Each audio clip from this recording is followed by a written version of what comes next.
Think about the last time something good happened and the reaction felt just off. Not angry, not cruel, just flat. A subject change, you told yourself, imagining it. You were not imagining it. By the end, you will know exactly who and why. Not enemies. The people closest to you who genuinely believe they want the best. Because the psychology behind it is not hate. It is something far more human than that.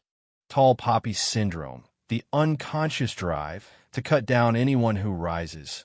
Not jealousy. Threat detection. Someone grows, your nervous system fires. It is not personal. It is biological.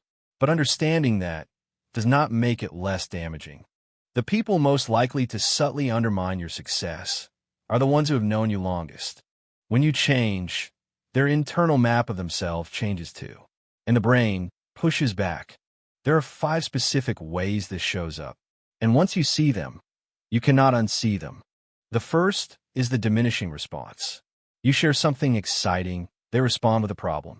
The second is unsolicited doubt.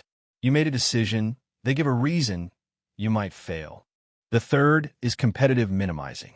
You achieve something, they reference someone to resize you. The fourth is strategic absence. When you need support most, they quietly disappear. The fifth is the backhanded acknowledgement, a compliment with a sting in its tail. Most of the people doing this are not aware they're doing it. It runs below conscious awareness, which means confronting them rarely works. They genuinely believe they are protecting you. This is called crab mentality. Any crab that tries to climb out gets pulled back down. And here's the part nobody talks about. You have done this to someone at some point. So what do you actually do with this? Not the anger version. Not cut everyone off. The real version. The first thing, stop auditioning your dreams for people who have not earned a seat at that table. Share results, not plans. Tell people what you did after you did it, not what you were planning. Audit your inner circle not by what people say, but by how you feel after you leave them. Remember that person from the start. Your nervous system already knew what it meant. The hardest part, you have to grieve the version of these relationships you thought you had.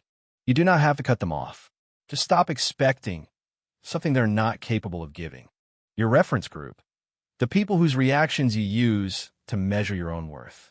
The people who move fastest deliberately change who they measure themselves against. Your behavior, your ambition, your beliefs are shaped by the energy you absorb most. The undermining you have experienced is not just coming from the people around you. The algorithm, the conversations, the voice in your head that sounds like them. That voice did not originate in you. It was installed by repeated exposure to them. It is not realism. It is inherited limitation. It was never yours to carry, and you can give it back. Not through confrontation, through a quiet daily redirection of what you choose to absorb. The people who broke through became independent enough that flat reactions stopped landing. They still noticed the reaction.